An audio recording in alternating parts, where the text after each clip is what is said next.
News நேயர்களுக்கு வணக்கம். அகிலம் நியூஸின் இன்றைய நாளுக்கான மதிய நேர பிரதான செய்திகள். முதலில் தலைப்புச் செய்திகள். மன்னார் துப்பாக்கிச் சூடு, பலியானவர்கள் தொடர்பில் வெளியான தகவல். பெற்றோர் அவதானம், சிறுவர்கள் தொடர்பில் விடுக்கப்பட்டுள்ள எச்சரிக்கை.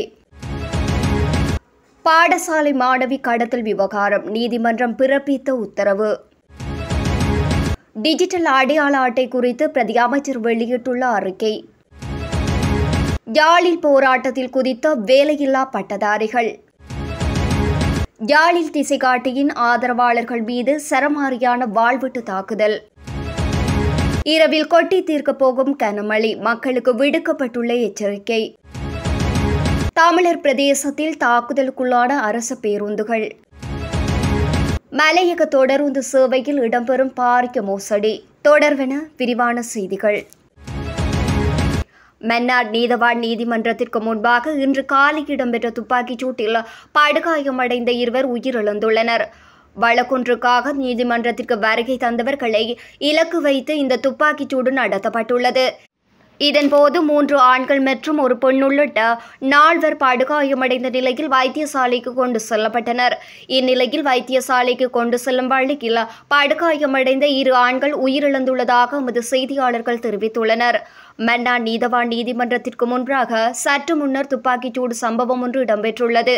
மோட்டார் சைக்கிளில் வந்த இருவரே துப்பாக்கிச் சூட்டை நடத்திவிட்டு தப்பி சென்றுள்ளதாக போலீஸ் ஊடக பேச்சாளர் சிரேஷ்ட போலீஸ் அத்தியட்சர் புத்திக மனதுங்க தெரிவித்துள்ளார். நாட்டில் உள்ள குழந்தைகளிடையே நீரிழிவு நோய், உயர் இரத்த அழுத்தம், கல்லீரல் நோய்கள் மற்றும் நுரையீரல் நோய்கள் என்பன தற்போது அதிகரித்து வருவதாக எச்சரிக்கை விடுக்கப்பட்டுள்ளது. குறித்த விடயத்தை ஜெயவர்த்தனபுர மருத்துவ பீடத்தின் குழந்தை மருத்துவத்துறையின் பேராசிரியர் ருவந்தி பெரேரா தெரிவித்துள்ளார்.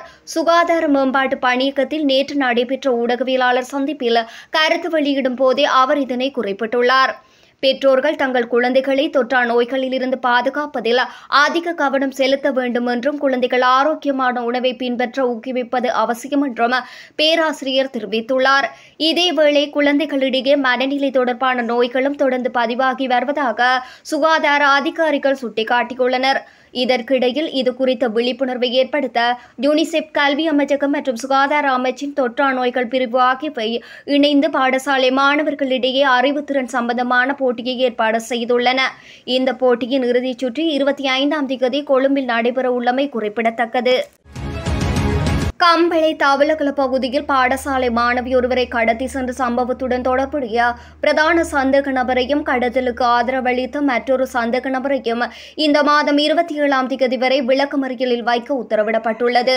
சந்தேக நபர்களை நேற்று கம்பளை நீதவான் நீதிமன்றத்தில் முன்னிலைப்படுத்தப்பட்டதை அடுத்து இந்த உத்தரவு பிறப்பிக்கப்பட்டுள்ளது. இது குறித்து மேலும் தெரிய வருகையில், குறித்த பாடசாலை சிறுமியை கடத்த 11ஆம் தேதி வேனில் வந்த ஒரு கும்பல் கடத்தி சென்றது. அதன்படி தவளகல காவல் நிலையமும் சிறப்பு காவல்துறை அதிகாரிகளின் குழுக்களும் இணைந்து சந்தேக நபர்களை கைது செய்ய விசாரணைகளை ஆரம்பித்தனர்.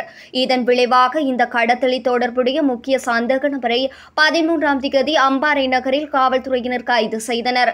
கடத்தப்பட்ட சிறுமியும் பாதுகாப்பாக காவல்துறையினரால் மீட்கப்பட்டார். இந்த நிலையில் நேற்று முன்தினம் சம்பவத்துடன் தொடர்புடைய மற்றொரு சந்தேக நபரை காவல்துறையினர் கைது செய்தனர். கடத்தலுக்காக சந்தேக நபர்கள் வந்த வேனும் காவல்துறையினரால் கண்டுபிடிக்கப்பட்ட நிலையில் அதன் சாரதி பின்னர் காவல்துறையினரால் கைது செய்யப்பட்டு நீதிமன்றத்தில் முன்னிலைப்படுத்தப்பட்டதன் பின்னர் காவலில் வைக்கப்பட்டார். கடத்தப்பட்ட சிறுமி சட்ட வைத்திய அதிகாரிகளினால் பரிசோதிக்கப்பட்ட பின்னர் நீதிமன்றத்தில் முன்னிலைப்படுத்தப்பட்டு அவரது பெற்றோர்களிடம் ஒப்படைக்கப்பட்டார். இதேவேளை குறித்த சம்பவம் குறித்து தவளகல காவல்துறையினர் மேலதிக விசாரணைகளை நடத்தி வருகின்றனர். நாட்டில் ஏழ்மையான குடும்பங்களுக்கு வழங்கப்படும் அஸ்வசும நலன்புரி நன்மைகள் கொடுப்பனவு தொகையை அதிகரிக்க அரசாங்கம் அனுமதி வழங்கியுள்ளது. நாடாளுமன்ற உறுப்பினர் கலாநிதி ஹர்ஷ டி சில்வா தலைமையில் அரசாங்க நிதி பற்றிய குழு நாடாளுமன்றத்தில் கூடிய போதே இந்த விடயங்கள் கலந்துரையாடப்பட்டுள்ளன. இதன்போது மிகவும் ஏழ்மையான குடும்பங்களுக்கு வழங்கப்படும் 15,000 ரூபாய் உதவித்தொகையை 17,500 ரூபாவாகவும், 8,500 ரூபாய் வழங்கும் குடும்பங்களுக்கு 10,000 ரூபாய் வழங்குவதற்கும் நடவடிக்கை எடுக்கப்பட்டுள்ளது.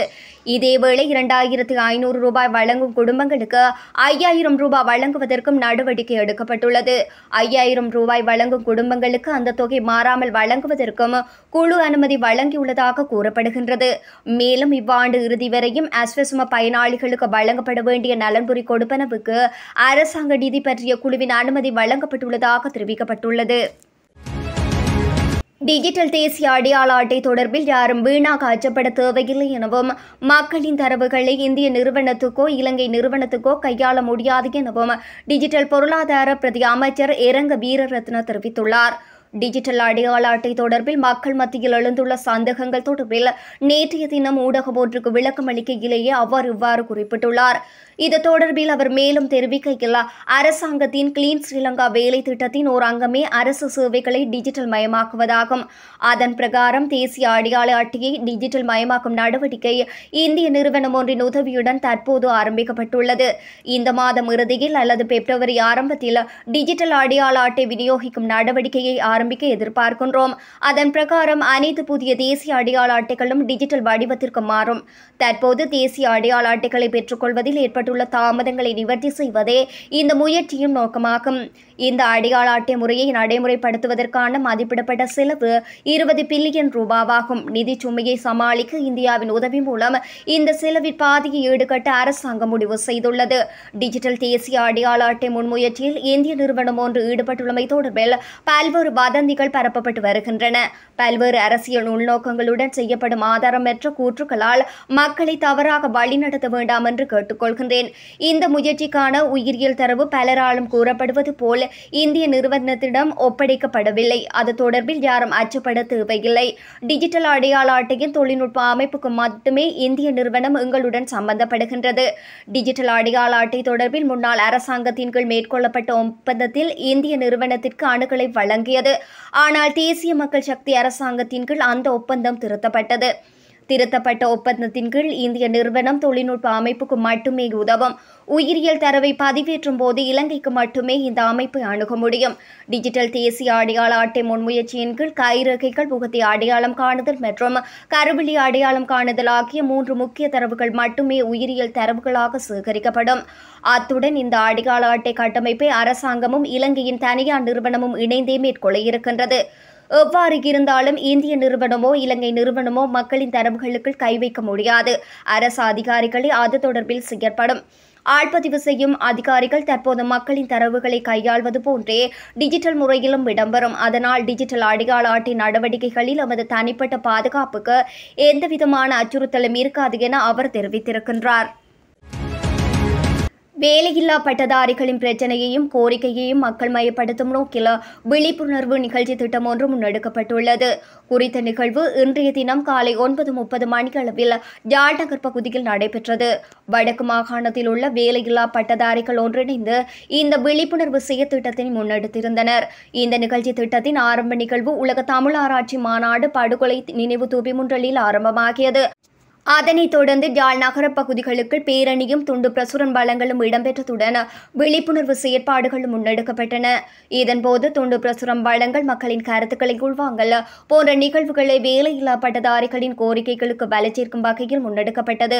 வேலையில்லா பட்டதாரிகளின் பிரச்சினைகளையும் கோரிக்கைகளையும் மக்கள் மயப்படுத்தி தமக்கான தீர்வை பெற்றுக்கொள்ள வலு சேர்க்கும் நோக்குடன் இச்செயற்பாடு முன்னெடுக்கப்பட்டிருந்தமை குறிப்பிடத்தக்கது. தேசிய மக்கள் சக்தி ஆதரவாளர்கள் மீது யாழ்ப்பாணம் பருத்தித்துறை பகுதியில் வாழ்வெட்டு தாக்குதல் ஒன்று நடத்தப்பட்டுள்ளது. குறித்த வாழ்வெட்டு தாக்குதல் நேற்றைய தினம் இடம்பெற்றுள்ளது.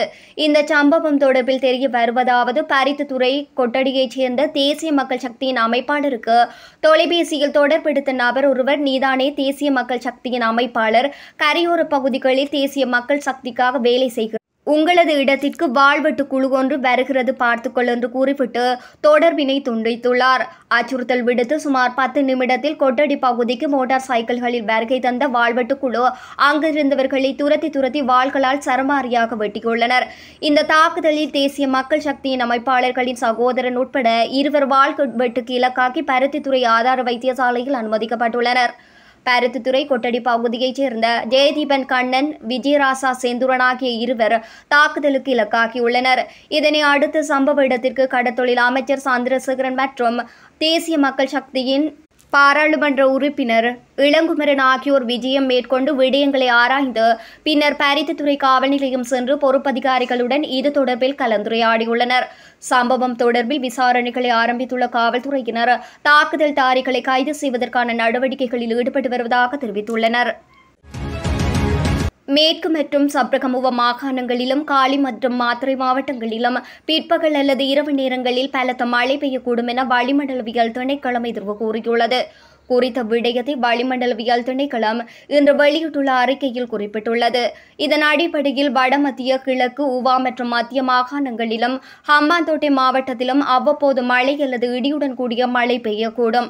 அத்தோடு கிழக்கு மாகாணத்திலும் மாத்தளை, நுவரெலியா மற்றும் பொலனறுவை மாவட்டங்களிலும் சில இடங்களில் 50 மில்லிமீட்டருக்கும் அதிகமான ஓரளவு பலத்த மழை பெய்யக்கூடும். மத்திய மலைநாட்டின் கிழக்கு சரிவுகளிலும் வடக்கு, வடமத்திய, கிழக்கு, வடமேல் மற்றும் ஊவா மாகாணங்களிலும் கம்பாந்தோட்டை மாவட்டத்திலும் அவ்வப்போது 30 தொடக்கம் 40 கிலோமீட்டர் வேகத்தில் ஓரளவு பலத்த காற்றும் வீசக்கூடும். மேற்கு சப்ரகமுவ, மத்திய மாகாணம், காலி மற்றும் மாத்தறை மாவட்டங்களில் சில இடங்களில் காலை வேளையில் மூடுபனியுடன் கூடிய வானிலையை எதிர்பார்க்கலாம். மேலும் இடியுடன் கூடிய மழையின் போது தற்காலிகமாக பலத்த காற்று மற்றும் மின்னல் தாக்கங்களினால் ஏற்படக்கூடிய பாதிப்புகளை குறைத்துக் கொள்ள போதுமான முன்னெச்சரிக்கை நடவடிக்கைகளை எடுக்குமாறு பொதுமக்கள் அறிவுறுத்தப்படுகின்றனர். வாழைச்சேனை சுங்கான்கேணி பிரதேசத்தில் இலங்கை போக்குவரத்து சபைக்கு சொந்தமான 2 பேருந்துகள் மீது தாக்குதல் நடத்தப்பட்டுள்ளது. யாழ்ப்பாணத்திலிருந்து கல்முனைக்கும் மற்றும் வாழைச்சேனையிலிருந்து பொத்துவில் நோக்கிய பிரயாணித்த 2 இலங்கை போக்குவரத்து பேருந்துகள் மீதே குறித்த தாக்குதல் நடத்தப்பட்டுள்ளது. குறித்த சம்பவம் வாழைச்சேனை சுங்கான்கேணி 18வது மைல் பிரதேசத்தில் நேற்றைய தினம் இரவு இடம்பெற்றுள்ளது. சம்பவம் தொடர்பில் மேலும் தெரிய வருகையில் இனம் தெரியாதோரால் மேற்கொள்ளப்பட்ட கல்வீச்சு தாக்குதலால் குறித்த 2 பேருந்துகளின் கண்ணாடிகள் உடைந்து சேதமடைந்துள்ளதாக தெரிவிக்கப்பட்டுள்ளது. தாக்குதலுக்குள்ளான பேருந்துகள் வழமை போல போக்குவரத்தில் ஈடுபட்டிருந்த நிலையில் வாழைச்சேனை காவல் பிரிவில் உள்ள சுங்கான்கேணி பிரதேசத்தின் சம்பவ தினமான இரவு 7:30 மணியளவில் இனம் தெரியாதோரால் பேருந்துகள் மீது திடீரென கல்வீச்சு தாக்குதல் மேற்கொள்ளப்பட்டுள்ளது. இதனை அடுத்து பேருந்துகளின் கண்ணாடிகள் உடைந்து சேதமடைந்துள்ள நிலையில் பிரயாணிகள் எவ்வித பாதிப்புமின்றி தெய்வாதீனமாக உயிர் தப்பியுள்ளதாக தெரிவிக்கப்பட்டுள்ளது. இதனை அடுத்து பேருந்துகள் அங்கு நிறுத்தப்பட்டு அதிலிருந்த பிரயாணிகளை வேறு பேருந்துக்கு மாற்றி ஏற்றி அனுப்பியுள்ளதாக காவல்துறையினர் தெரிவித்துள்ளமை குறிப்பிடத்தக்கது. மலையக தொடருந்து சேவையை இலக்கு வைத்து இணையதள பயணச்சீட்டு முன்பதிவில் மோசடியொன்று நடைபெற்றுக் கொண்டிருப்பதாக தகவல்கள் வெளியாகியுள்ளன. நெடுஞ்சாலைகள் பிரதி அமைச்சர் மருத்துவ பிரசன்ன குணசேன இந்த விடயம் குறித்து நேற்றைய தினம் நடைபெற்ற கண்டி மாவட்ட அபிவிருத்தி குழு கூட்டத்தில் குற்றச்சாட்டுகளை முன்வைத்துள்ளார். அவர் தொடர்ந்தும் கருத்து வெளியிடுகையில் மலையக தொடர்ந்து சேவையின் கொழும்பு எல்ல புகையிரத நிலையங்களுக்கான இணையதள முன்பதிவு தொடங்கியவுடன் பல்வேறு நபர்கள் மற்றும் போக்குவரத்து முகவர்கள் 42 செகண்ட்களுக்குள் முழு பயணச்சீட்டுகளையும் முன்பதிவு செய்து விடுகின்றனர்.